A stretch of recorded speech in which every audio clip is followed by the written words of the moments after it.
Hi po! Isa ka bang individual na balak mag-register ng business sa BIR pero hindi mo alam kung paano sisimulan dahil wala ka pong prior knowledge paano ito gawin? I-save or i-share nyo na dahil makakatulong sa inyo ang video na to.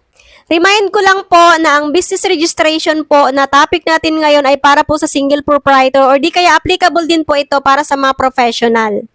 So bago nga po tayo pumunta sa BIR, i-prepare muna natin ang mga documents na kakailanganin natin. So una, kailangan natin ng one government valid ID. Pangalawa, kailangan natin ng DTI. Kung hindi naman tayo gagamit ng business name, kailangan natin ng PRC ID natin. Pangatlo, kailangan po natin ng contract of lease kung nagre-renta po tayo. Ngayon naman kung sa bahay lang tayo dahil wala po tayong office na narerentahan, yung ID po natin na naka-address po kung saan tayo nakatira, pwede na po yon. Or kung wala ka namang ID na naka-address kung saan ka nakatira, humingi lang po tayo ng authorization letter.